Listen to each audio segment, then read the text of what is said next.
Every company is a target. Someone has to fight back.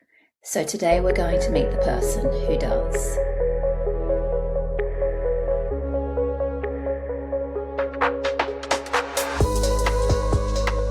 So hi Alex, and welcome to the 20-Minute Career. Thanks for having me. We're here to talk about cybersecurity, and I'd love to hear you explain what it is. I would love to explain what it is, but it depends who you ask, basically. I think it's like a really overinflated word. There was no such thing as cybersecurity many years ago, but there's always been hacking. And that's what I think of when I think of security, or that's what I think most people think of when they hear about security, is that that's like not the whole thing. What cybersecurity is anything to do with preventing someone getting access to something that you don't want them to have access to. Everyone knows about credit cards being hacked or like missile launchers being hacked in movies or whatever. Cybersecurity is everything about that. So it's not just hacking stuff and making it so other people can't hack your stuff, but there's also people who make the rules. If you want to put your money in a bank, you probably want your bank to not get hacked, and you probably don't want them to lose your money, right?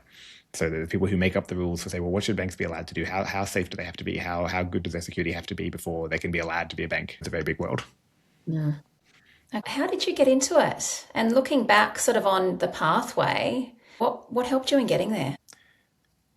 I got into it by accident, sort of. I didn't like be like, this is my plan, and I'm going to plan my life around this, and I'm going to step towards this. It sort of just happened to me.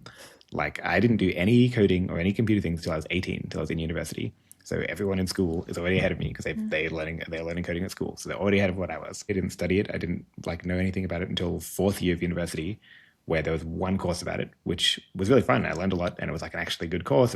The professor for this, one of the assignments was, hey, I'm your professor, and I used to go to this university, and I used to have a student ID number. Your assignment is to get my student ID number.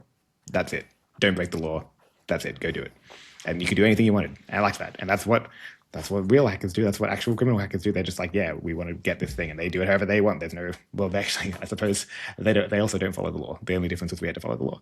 I thought that was so cool because I was like, wow, you can do anything you want, and like, wait, but that should be impossible. You shouldn't be able to get that. No one actually said it's impossible to get someone else's old student number, but it kind of feels like, well, that's not mine. That's like someone else's, so I shouldn't be able to get it. And you kind of shouldn't be able to get it, but you totally can.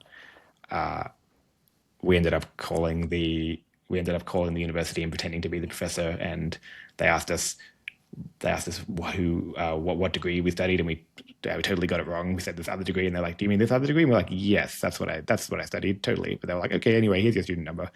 What courses did you do at uni, or I did you do an I internship? studied at uni. I studied computer science and math, and my degree is Bachelor of Science. I didn't do a cybersecurity degree or anything like that. I interned at Google, but on one of their security teams, but I didn't do any security. I just did regular software development for the security, and that was cool. I Yeah. didn't learn that much about security there, but I learned what it was like to have a job.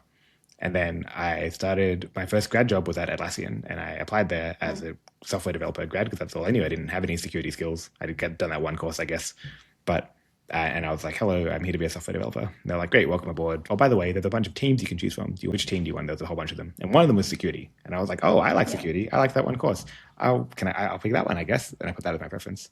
And they were like, okay, great, welcome aboard. And I learned almost everything while I was doing that job because they were just like, sure, you can do it. So I had like very little training. I just kind of showed up and had to figure it out. The first jobs I had was called incident detection and response, which is kind of like if the criminals are like the burglars, it's like being the detectives. It's trying to figure out when someone goes, hey, my bank account's been hacked, or hey, my whatever's been hacked. They don't know how it happened. They don't know why it happened. They don't know how the person got in. They don't know if they're still there. And your job is to sort of figure those things out. It's like doing emergency. Like when there's an Yeah. emergency, they call you, and you have to go figure out what has happened. How has this thing been hacked? What happened? And so day to day, the things you would do is like, well, there wasn't always an emergency. So when there wasn't an emergency, you would be like building stuff or making tools to make it so that it was easier when there was an emergency. But when there was one, you would be in a room with all these people, and you'd be trying to figure out what's going on. Most of the way you figure out what's going on is you look at Yeah. the logs. Everything has logs that tells you what happened for it. Hopefully everything has logs. Sometimes they don't, and that's really hard. And you have to try and figure out there's this big mess of all this information, and you have to figure out which tiny little needle in this haystack is the thing that I actually care about. And it was kind of fun to do that. Interesting. How often would you have like incidents versus doing preventative work? These days, there's always an incident Yeah. happening, but like a lot. There's things are getting hacked, and the scary thing is yeah, we're having incidents where we go, oh no, something's been hacked and someone's raising the alarm. The scary thing is, what about all the times when someone is hacking us and we don't raise the alarm because we don't even notice in the first Yeah, place? That's exactly. the hard part. And that would happen all the time, right? Because you can't be. Well, you never know, right? You know how they say there's no such thing as a perfect crime? I think probably the perfect crime happens every day and we just would never know because it's a perfect crime. Sometimes it just results in someone in some people like stealing whatever data you have and they don't tell you that they've stolen it and it doesn't get published anywhere, but like someone just knows about it now and you'll never know. So, what is the reality of the day to day of the work that you do? The kind of day to day I was doing when I was doing this job, the job was called red teaming, really silly name. It comes from like the military, I think. But basically it means you try and hack the place that you work with their permission, but you try and do it exactly the same way the criminal would do, and you show them how you have done it. So it's kind of like you break in, you commit crimes, you then steal some data, you then don't upload that data on the dark web, and then you write a very, very detailed confession letter explaining exactly why you did it and why you did Wow. it. And that was really fun. So like day to day would be different depending on what phase of the thing we're in. Sometimes when like it's kind of like planning a heist. We're like, okay, how are we going to do this? What are we going to do? How are we going to get in? What's going to happen after we get in? We don't know. What are we going to do if this happens? And then sometimes after you're midway through it, you're like, okay, we're doing it. Are we getting caught? You're like panicking if like, are we going to get caught? If we did that, is someone going to notice? I don't know. And then there's the like, you actually do it and you're like, yeah, high five. And you high five your team and everything. And then there's the like, writing the very, very detailed confession letter where you'd be like, how do I very delicately or how do I very gently tell these people that have asked me to try and hack them if it's sometimes it's like, hey, don't worry, it was actually pretty hard to do this, and like if things are going great, but how do you tell them like if That there's you bad news? successfully How do hacked. you like they're asking you, yeah, oh, so how hard was it to hack us? And it's like, oh, not that hard. Like they need to know that, but oh, it's tough. Sometimes they don't like to hear Well, I that. guess from their point of view, they're hoping that they're watertight, but you can't. No organization can be watertight, right? Thus, the reason for this Of course, role. it's like, Yeah, of course, it's like you go to a doctor to be like, yeah, am I okay? And you don't like hearing that you're not okay, but you would rather know about it than not know about it, yeah, right? yeah, absolutely. Is there a lot of pressure? I'm gonna say yes. It's definitely I haven't had that many jobs, but it was definitely the most sort of like the hardest and the most stressful of the jobs Yeah, that I've had. But I liked it way more than the other ones because I was like, I actually it was kind of fun. I actually liked it. Like even though it was like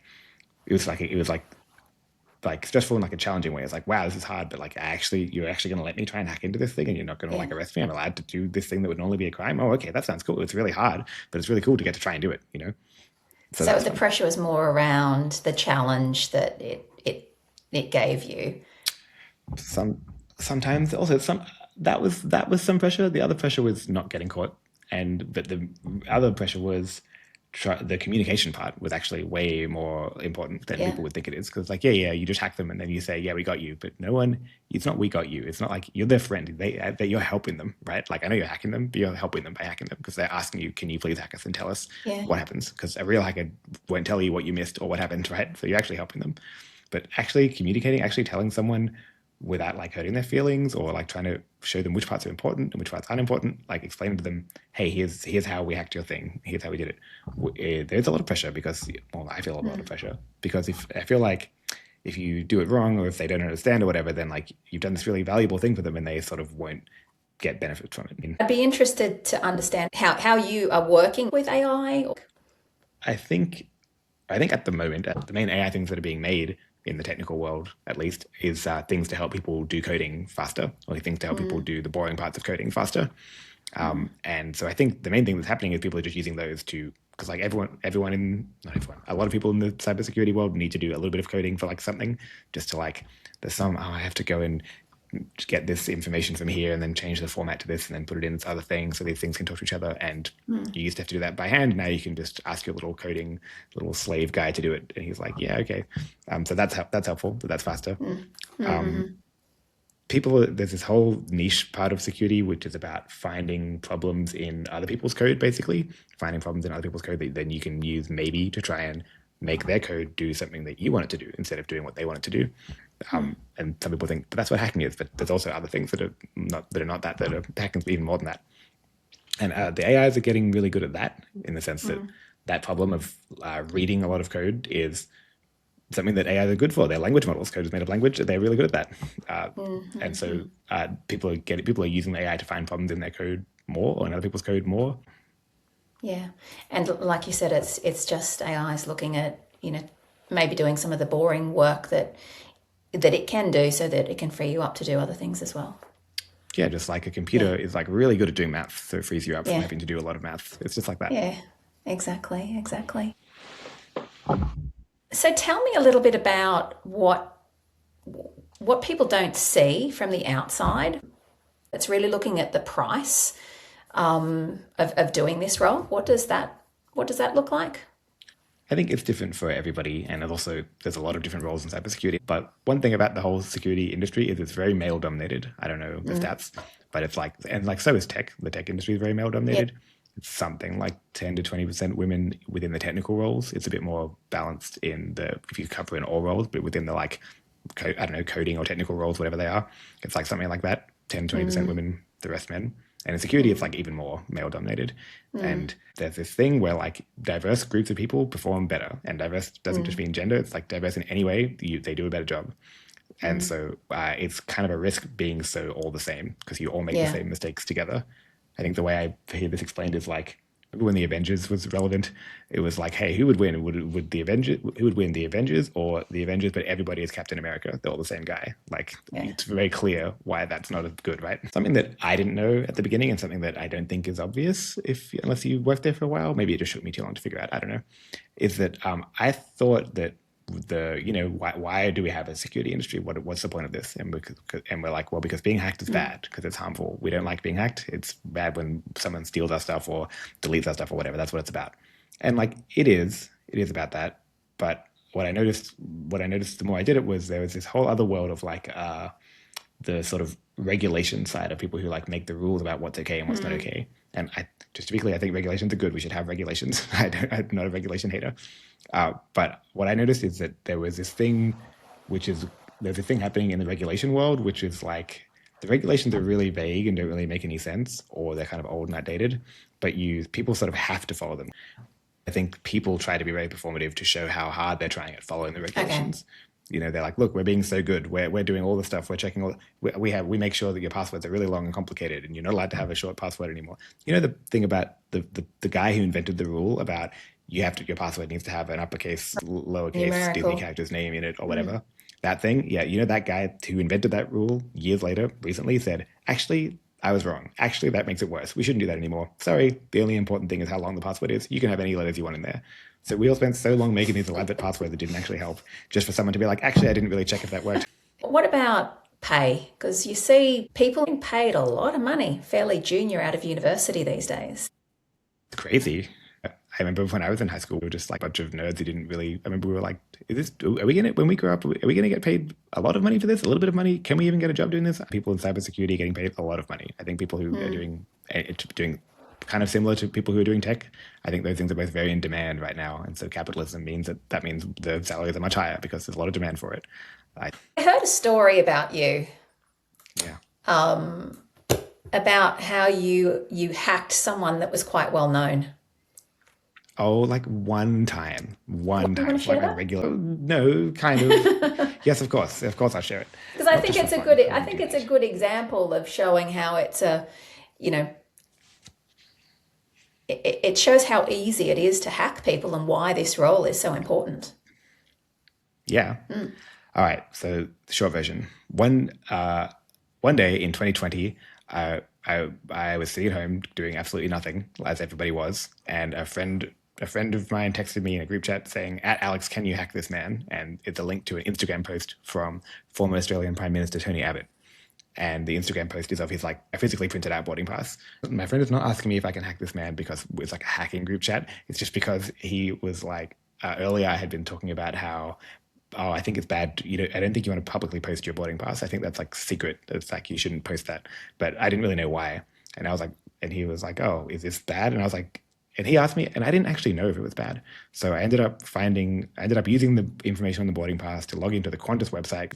I was not trying to break into it. I was just trying to check, does this work? Like, is this information correct? If I type it in, will it actually log me into his account? Oh no, it actually does.